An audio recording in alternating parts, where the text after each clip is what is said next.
A mensagem de hoje é tudo sobre o coração. E eu convido você a abrir o seu coração, a receber esta palavra sobre um assunto que realmente pode mudar a sua vida. Porque dinheiro é um assunto espiritual, muito espiritual. Para você ter uma ideia, a Bíblia fala mais sobre dinheiro do que sobre pecado. São 740 referências diretas sobre dinheiro. Deus precisa do nosso dinheiro? Não, mas Ele precisa nos chamar a atenção que Ele quer um relacionamento conosco e o dinheiro pode atrapalhar esse relacionamento. Se Deus tem a minha vida, Ele tem o meu dinheiro, mas se Deus tiver só o meu dinheiro, Ele pode não ter a minha vida e não ter a minha adoração. Então, é tudo sobre o coração. Durante esta mensagem, o Espírito Santo de Deus vai falar com você como ter uma vida abençoada. E isso passa pelo relacionamento seu com Deus através da vida financeira. Abra sua Bíblia em Deuteronômio, capítulo de número 15. Deuteronômio, capítulo de número 15. E eu quero ler com você este texto. Peço a sua atenção para que possamos ler um pouquinho mais. Se você tem uma Bíblia em papel ou eletrônica, pegue e vamos ler. Deuteronômio, capítulo de número 15. Diz assim a palavra do Senhor: o ano do cancelamento das dívidas. No final de cada 7 anos, as dívidas deverão ser canceladas.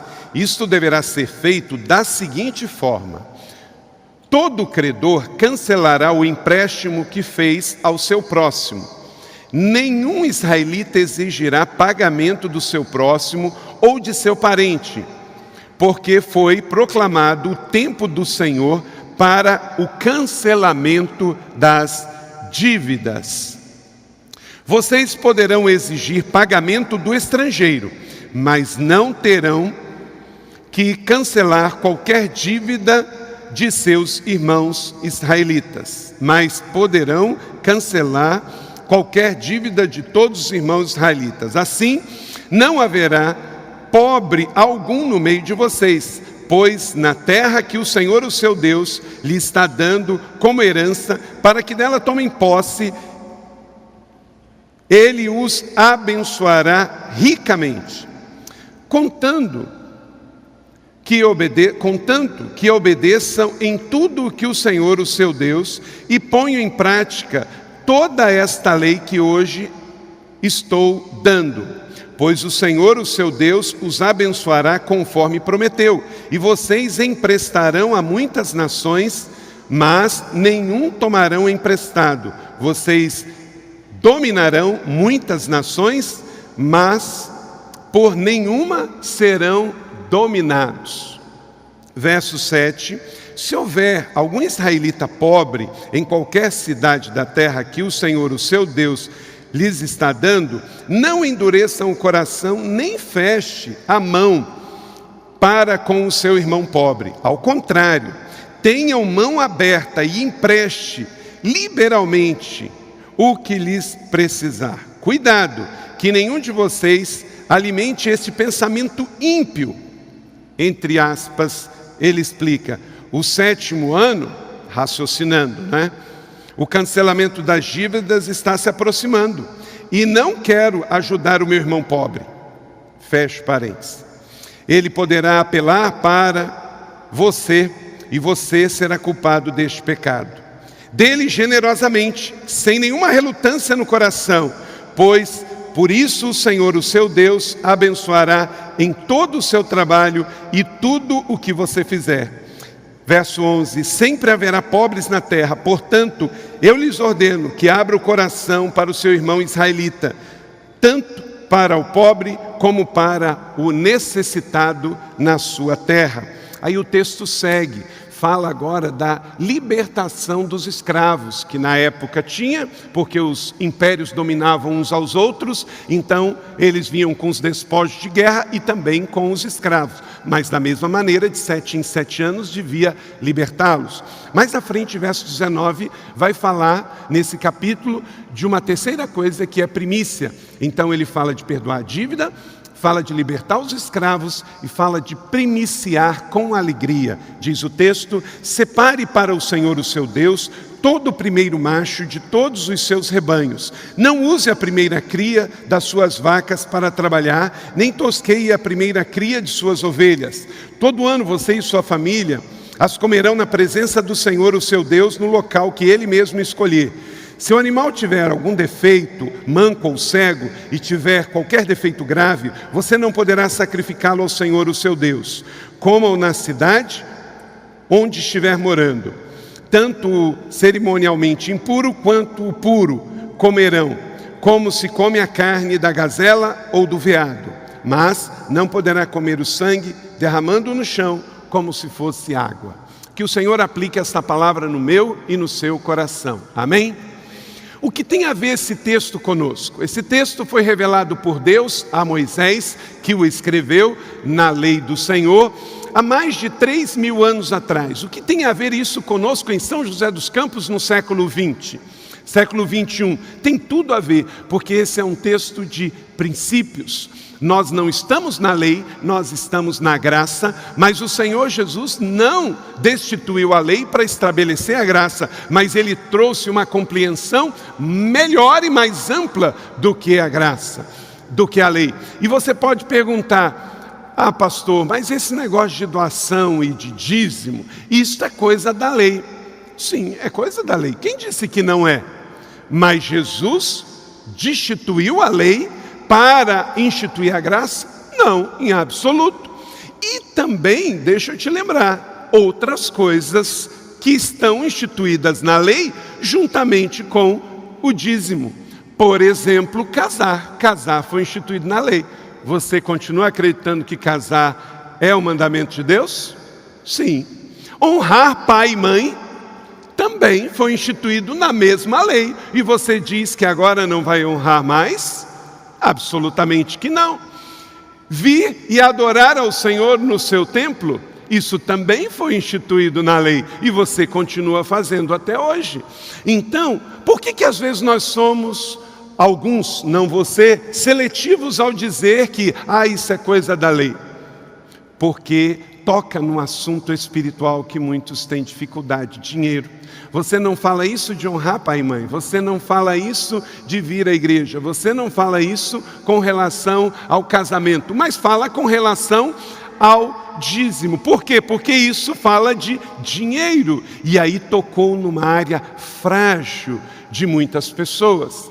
Nada que está na lei foi revogado. O Senhor trouxe uma ampla interpretação, como por exemplo, quando fala de animais impuros, foi dentro de um contexto que era daquele lugar, porque o judeu já é assim. Porém, o Senhor nos manda pregar o evangelho a todo mundo, e se não removêssemos esta parte, por isso Ele deu lá em Jope a visão para Pedro, daquele lençol branco, dizendo: de todos os animais você pode comer, porque lá aonde você vai pregar o evangelho, as pessoas não são judeus, e eles não têm estas restrições alimentícias que o judeu tem.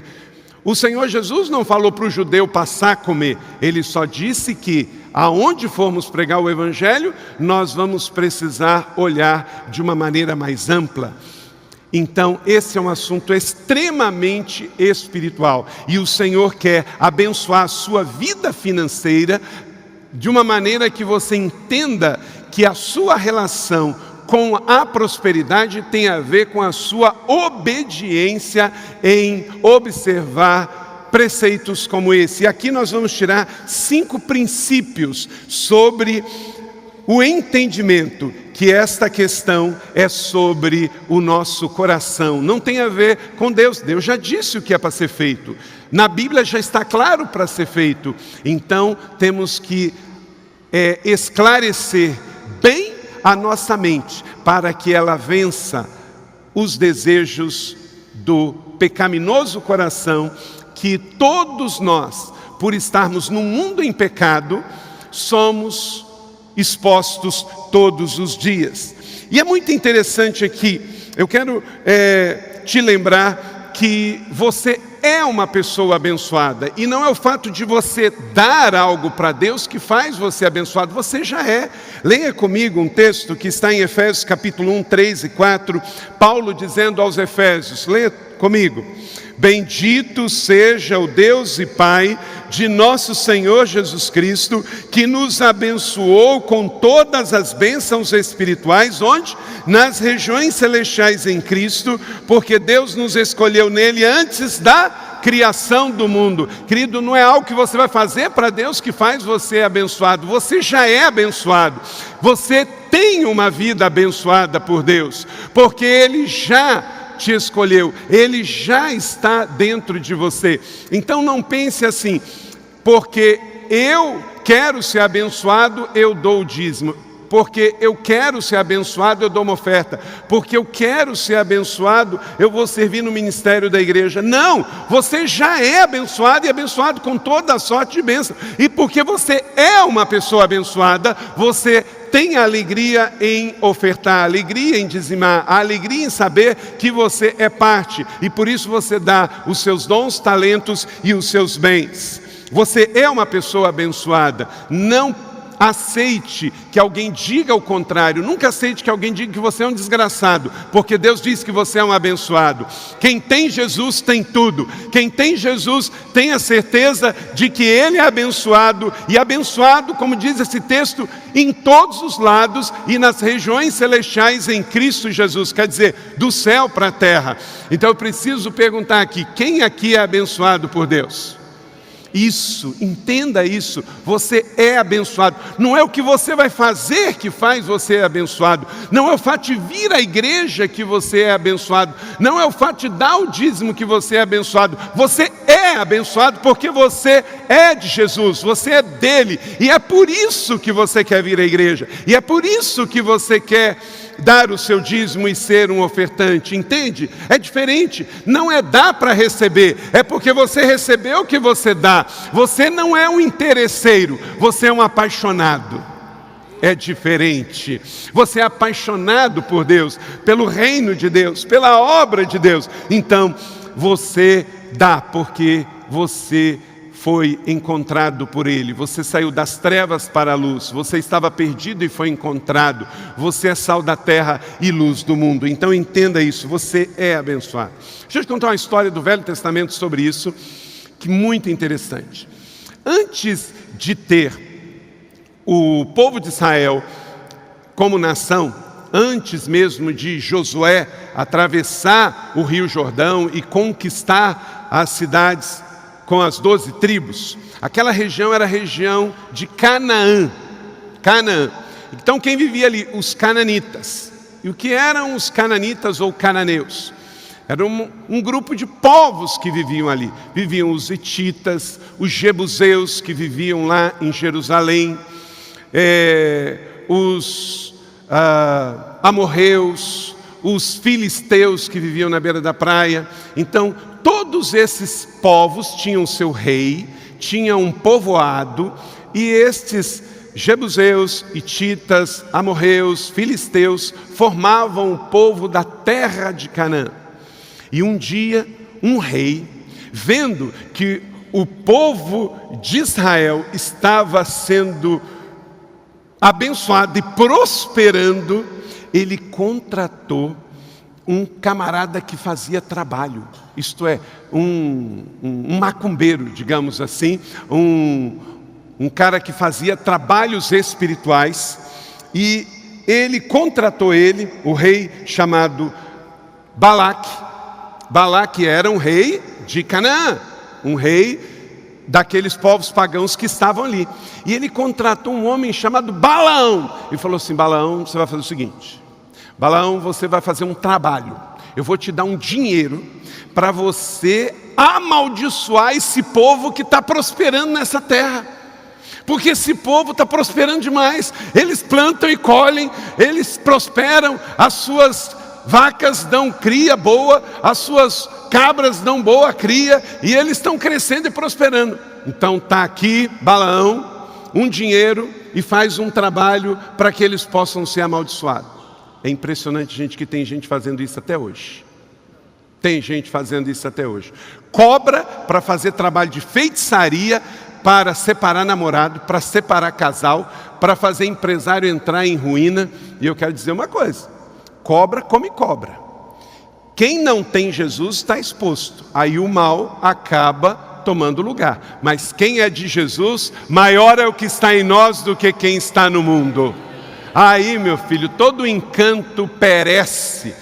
Porque o que aconteceu? Aconteceu uma possessão ao inverso.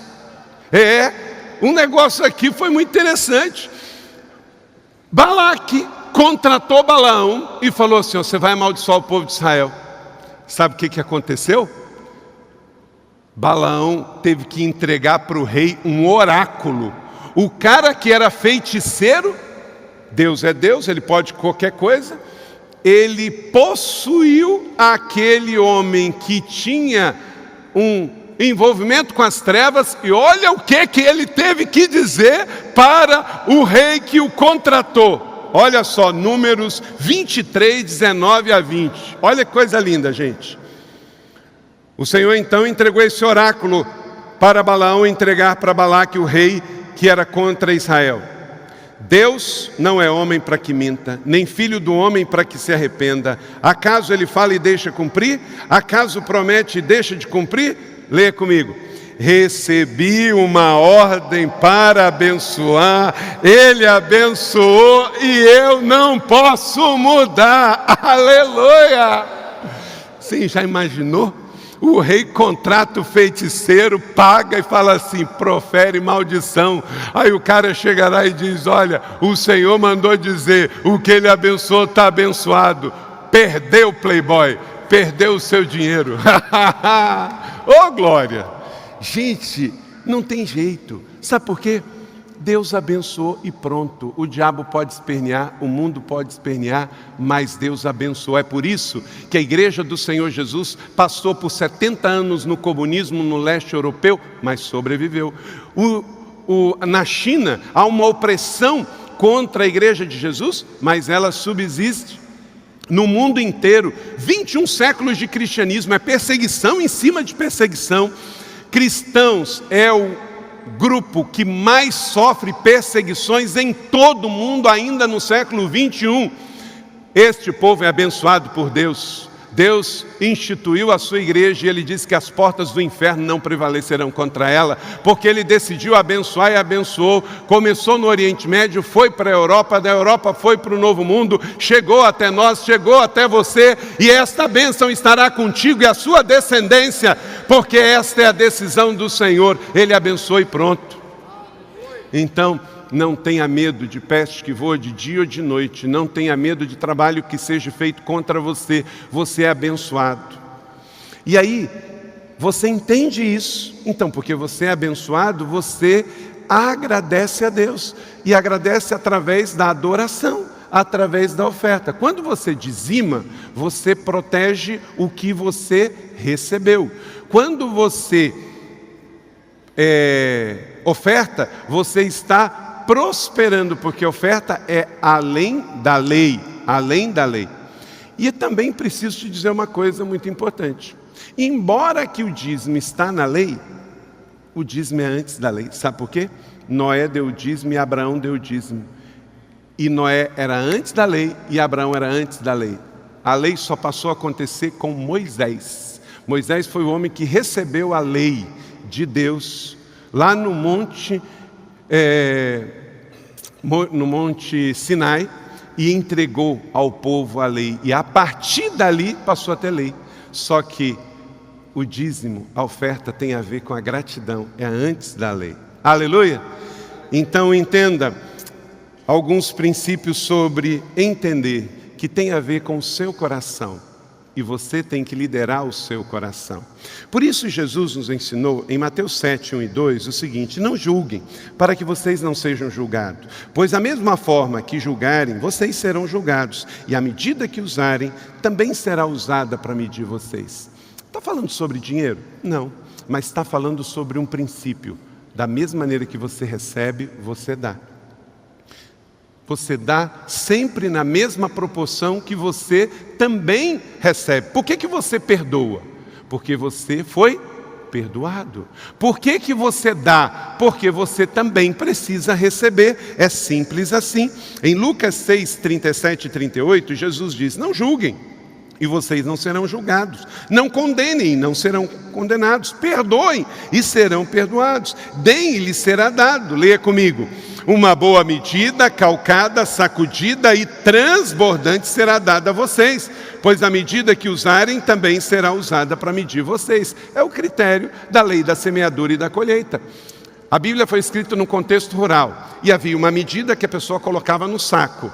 Então, você que já viu alguma situação dessa no interior ou já fez isso, quando você quer colocar mais no saco, você pega o saco, abre e enche. Aí o que você faz? Você sacode, levanta e depois você faz o quê? Você mexe ele, né? Deus quer que você viva nessa dimensão, não só encha, mas que você calque e você também saculeje o saco. Para quê? Para que entre mais. E você tendo mais, você vai dar mais. Deixa eu te dizer uma coisa, se Deus te deu mais, não é só para si. Deus te deu mais, Ele tem uma causa, um propósito, porque a vida cristã não é sobre receber. A vida cristã é sobre dar. Dar de si e dar do seu. Porque você não é o centro do universo. O Senhor Jesus é. E a nossa missão é iluminar e fazê-lo conhecido no mundo. Então, veja bem, 2 Coríntios capítulo 9, verso 7. Cada um dê conforme determinou o seu coração. Então, por isso você tem que proteger o seu coração. Porque a doação é feita passando pelo seu coração. Já está instituído na lei, já está instituído na Bíblia. Mas você tem que dominar o seu coração. É tudo sobre o coração. Hoje, inclusive, o nosso devocional do Bom Dia Jesus fala sobre a oração do coração. Tá profético, está alinhado no céu e na terra, né? Está tudo bem dentro da palavra do Senhor para nós. Então, cuide do seu coração.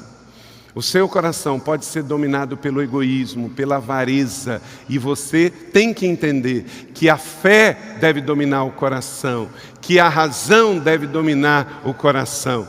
E aqui há alguns princípios para que você, então, domine o seu coração e entregue rendido ao Senhor. Porque, como disse Jesus em Mateus 6, verso 21, pois onde estiver o seu tesouro, aí estará o quê? O seu coração.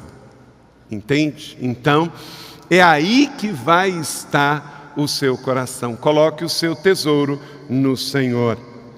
Esse assunto é tão sério, deixa eu te dar uma estatística. Anote aí no seu esboço, talvez você se surpreenda. A palavra crer é importante? Levanta a mão quem quer que a palavra crer é importante.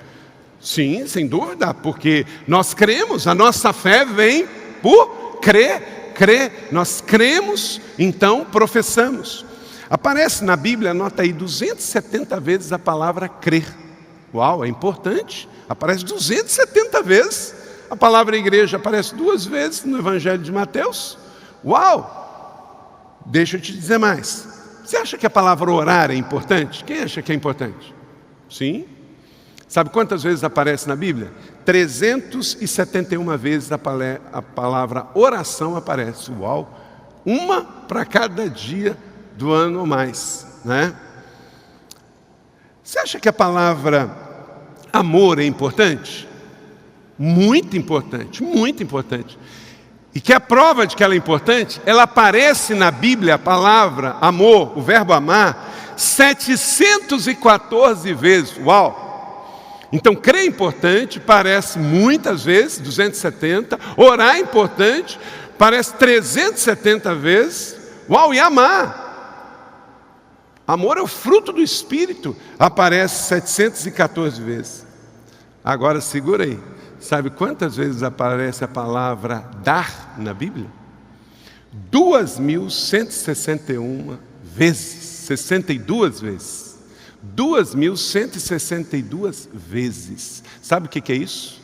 É mais do que crer, do que amar e do que orar juntos. Uau. Sabe por quê, gente? Enganoso é o nosso coração. E se você não cuidar, o seu coração vai estragar você. Se o seu coração não estiver rendido aos pés do Senhor, você vai namorar errado, você pode casar errado, você pode adorar errado e você pode viver uma vida cristã errada. Porque o coração, ele precisa ser colocado debaixo da nossa adoração ao Senhor. O que entregamos para o Senhor é mais importante do que o que sente o nosso coração. Quantas vezes algumas pessoas são chamadas por Deus a servir e o camarada diz: ah, mas não estou sentindo vontade. Cuidado com o seu coração. Alguém chega e diz: olha, isso não é certo, isso é pecado. Eu acho que não é. Cuidado com o seu coração, porque a Bíblia, ela é clara e tem a ver com o nosso coração. Estamos juntos? Está entendendo? Então tudo é sobre o coração. Você tem que dirigir o seu coração. A sua fé precisa estar acima do seu coração. A sua mente precisa estar acima do seu coração. Se você viver tomando decisões com o coração carnal, você vai acabar cardíaco. Então entenda, não é ser uma pessoa que vive tomando decisões espirituais com o coração, porque isso vai lhe custar muito caro. Então a pergunta é: como que eu lido com o meu coração? Anote aí 5 princípios para você ter uma vida abençoada à luz de Deuteronômio capítulo 15. Note bem que Deus está dizendo para nós, verso 4 e 5, que a princípio não era para ter pobre na terra. Deus não estabeleceu. Olha para cá, é importante pontuar isso aqui. Nós vivemos num país que tem uma formação religiosa, e esta formação religiosa muitas vezes trouxe o entendimento de quanto mais voto de mendigância, quanto mais viver uma vida sem nenhum bem material, isso está ligado à espiritualidade. Isso não está na Bíblia. Isto está em algumas ordens religiosas, mas não está na Bíblia.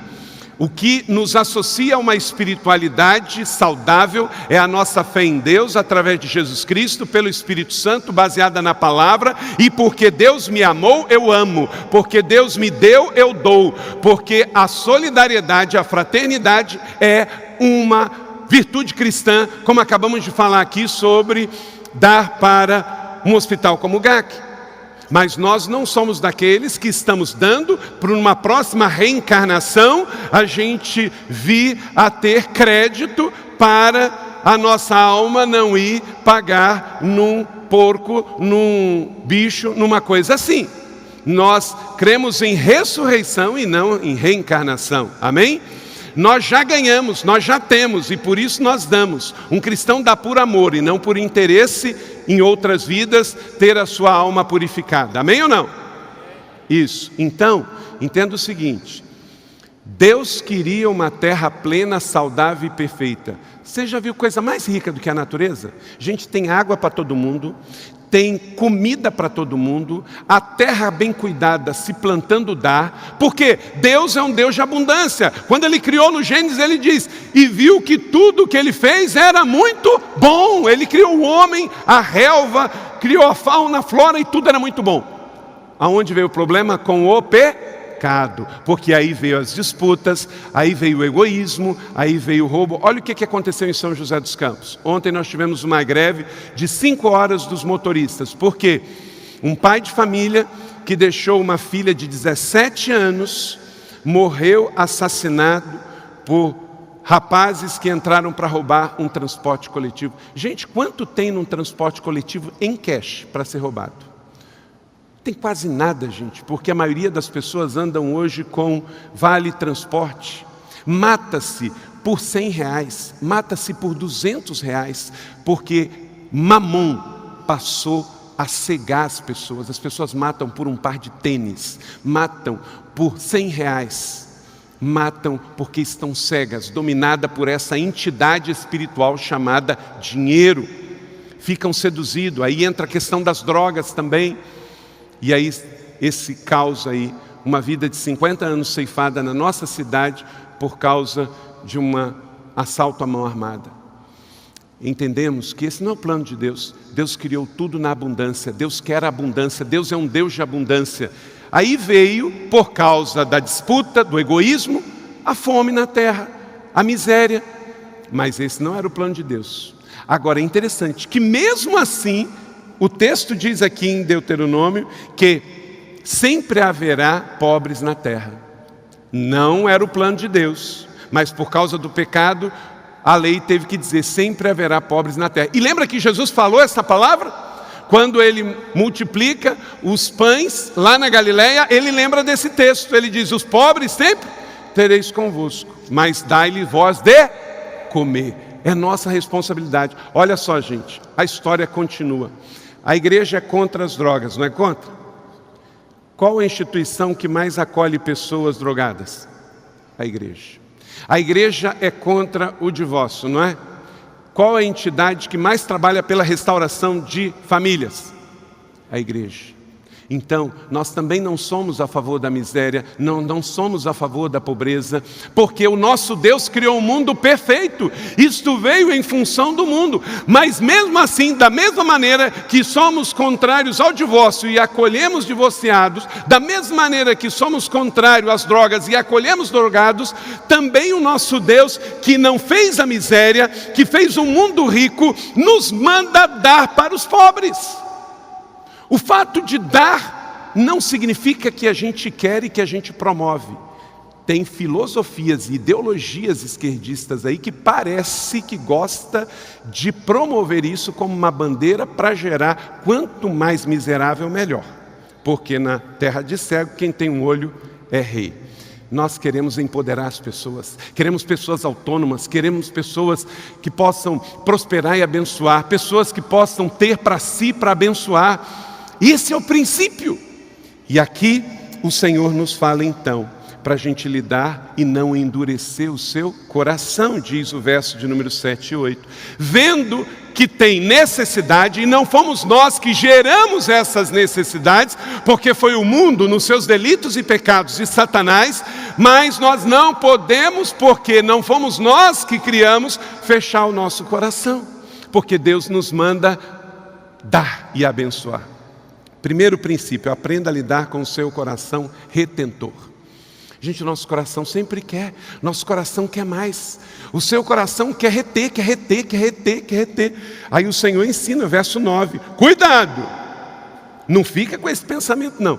Porque aí já tinha gente que dava uma de migué, né? Bom, olha, esse ano é ano de jubileu, é 7 anos. Então deixa eu ficar quieto aqui, eu não vou emprestar ninguém, porque se o cara pede para me perdoar, eu vou ter que perdoar, porque esse é o ano do jubileu. Então cuidado, diz as Escrituras. Tudo é sobre o coração. E guarde, cuidado, porque o seu coração é retentor. Porque nós ainda estamos num mundo caído. Nós ainda estamos num mundo que recebe muita influência do reter, do reter, do reter. O egoísmo é uma doença aos olhos de Deus. E aí Deus nos ensina uma coisa para vencer o egoísmo, que é o dar. Quando eu dou, eu venço a tirania do reter. Toda vez que você dá, você vence a tirania do reter. Deixa eu fazer uma pergunta aqui para você. Quem aqui gosta de dar presente para as pessoas? Você não gosta não, né? Que Deus abençoe você. Mas o Senhor vai tratar o seu coração. 99% das pessoas aqui disseram que gostam. Sabe por quê? Fomos feitos para dar. Quando eu dou, eu me pareço mais com o Senhor. Porque Ele deu tudo e deu inclusive seu único filho para morrer na cruz pelo meu e pelo seu pecado. Então, dar faz parte. Gostamos disso. Vencemos a tirania do reter. Vencemos a tirania do ganhar sempre. Segundo, aprenda a lidar com o seu coração relutante. Relutante. Verso 10. Dê-lhe generosamente sem relutância. Leia isso comigo. Dê sem relutância. Dou, não dou, dou, não dou, dou, não dou, dou, não dou. Deixa eu dizer uma coisa. Toda vez que Deus te pediu e você começar a questionar, saiba que você está deixando o seu coração ganhar. E o seu coração, já vimos aqui, que ele jaz na carne e no maligno. E um princípio, deixa eu te dar um princípio. Quando Deus te mandar dar algo, seja para alguém, para um parente, até para um cunhado. Às vezes é difícil Deus mandar uma tarefa dessa, mas às vezes Deus manda. Para um parente, né? Para alguém. Se Deus te disser, dê 3.626, dê 3.626. Agora, se você for dar, e você pensou assim, eu vou dar 2.000, e daqui a pouco, não, acho que eu vou dar 1.500. 2.000 ou 1.500 que eu vou dar? Deixa eu dizer uma coisa, na dúvida, dê mais. Sabe por quê? Na dúvida, se não teve dúvida, se houve uma palavra direta para dar um valor, dê aquele valor, acabou. Mas se deu dúvida, dê mais. Sabe por quê? Chegar lá na frente, e você poderia ter dado os 2 e deu 1.500, o seu coração sempre vai ficar lembrando você. E sabe o que vai acontecer? Você vai ficar triste como se não desse nada. Você vai ter dado 1.500, a pessoa está feliz porque não ia ganhar nada, ganhou 1.500. Mas você vai ficar mal. Sabe por quê? Porque 1.500 não é 2. E porque você sabe que poderia ter dado os 2. Só isso. Não tem nada a ver com a outra pessoa está feliz da vida. Mas você vai ficar arrasado. 1 ano depois, você vai ver a pessoa e falar assim, poxa, podia ter dado os 2, né? Então, na bifurcação, o pastor Fabiano sempre fala isso, você está na dúvida e tem um valor a mais e um a menos, dê o maior. Ninguém fica sentindo mal porque fez o seu melhor. No coração relutante, dê mais. 3. Desenvolva um coração generoso. Dele com generosidade dos animais do seu rebanho, do produto da sua eira, do seu lagar, dele conforme a bênção que o Senhor, seu Deus, lhe tem dado. No interior, antigamente, quando as mulheres davam alguma coisa, tinha um princípio que se fosse quebrado era muito feio.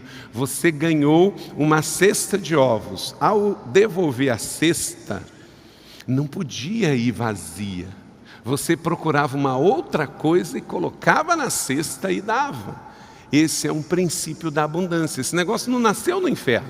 Esse negócio nasceu no céu.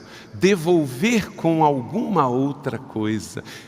Sinal de generosidade. Compartilhar. Dê do seu melhor. Há um provérbio antigo que diz o seguinte, leia comigo. O que guardei, perdi. O que gastei, eu tive. O que doei, eu tenho. Guarde isso no seu coração. Vamos repetir mais uma vez? O que eu guardei, perdi. O que gastei, eu tive. O que doei, eu tenho. Naquele tempo, antigamente, era muito comum. As pessoas não tinham banco, as pessoas não tinham cofres. Então era comum eles guardarem na casa moedas. E guardava às vezes para um casamento, para um dote. E acontece que as casas tinham muita terra. Se você for a Israel com os nossos grupos que a gente vai aqui na igreja, a gente visita casas do tempo bíblico. E tinha terra no chão. E a poeira fazia com que essas moedas sumissem na casa. Então, essa é a ideia. O que guardei, perdi. O que gastei, um dia tive. Mas o que eu doei está vivendo dentro de alguém. Está vivendo numa causa. Então, nunca se arrependa de ter doado. Porque você está sentado sob doação.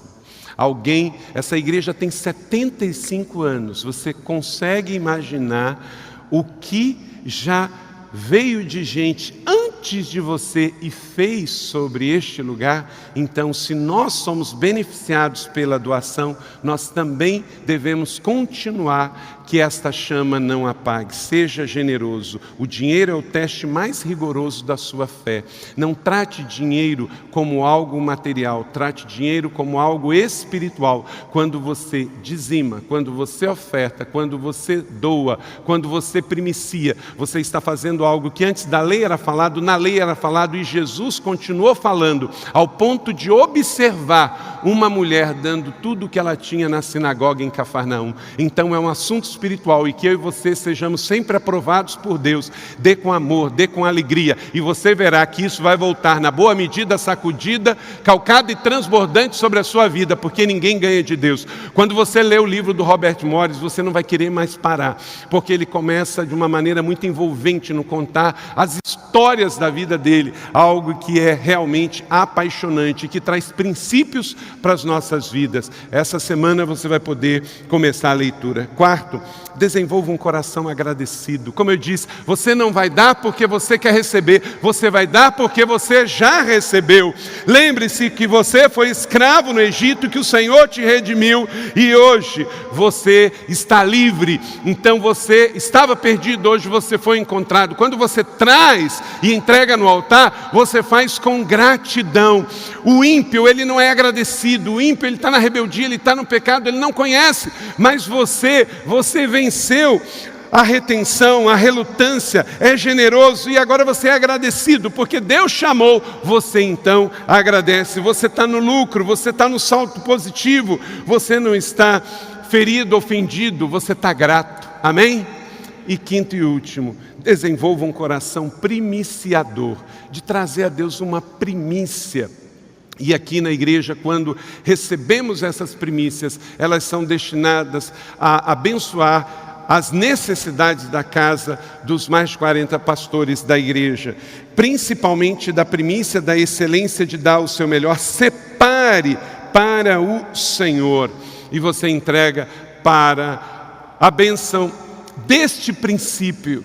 Como que fazemos? Não plantamos, então é um primeiro salário, às vezes é uma oferta de algo novo, de um empreendimento, algo que você fez e você quer dar a Deus primeiro. E aqui fala de uma coisa, princípio da excelência, não dê sobra, não dê o que está com defeito. A minha mãe, ela faleceu com 82 anos lá no Rio de Janeiro, e eu lembro muitas, mas lembro assim, repetidas vezes, dela pegar o salário e dava assim dinheiro e ter nota boa e nota ruim, e ela separar o dízimo com as melhores notas. E ela sempre lembrava desse texto. Ela dizia, até do melhor papel a gente deve separar para o Senhor. Tem nota que tem cheiro de novinho, né? E aí a gente não tem dificuldade de guardar. Mas tem nota que está tão ruim, que a gente quer se livrar dela logo. Mas que no nosso ato de adoração a gente ofereça o melhor, na moeda, no valor, mas também na qualidade. Quando você trouxer algo para a BAP, que for para jogar fora, joga no lixo, não joga na doação da BAP. Quando você for dar uma roupa, um sapato, gente, tem gente que tem a cara de pau, foi ungido com óleo de peroba. Ele quer se livrar. Eu presenciei na BAP, a chegada de uma geladeira velha, sem motor, sem borracha e cheio de ferrugem. Como que a BAP vai dar aquilo para alguém? Vai fazer algum recurso com aquilo? Não dá, tem que jogar fora. Então, olhe quando você for fazer uma doação, se também você não usaria, não serve. E que Deus nos ensine e trate o nosso coração a dar do melhor para Ele e para as pessoas dele. Amém? Você recebe esta palavra da fé, que ela seja sobre a sua vida e que o princípio de uma vida abençoada esteja na sua mente, dominando o seu coração, porque esta é a palavra de Deus.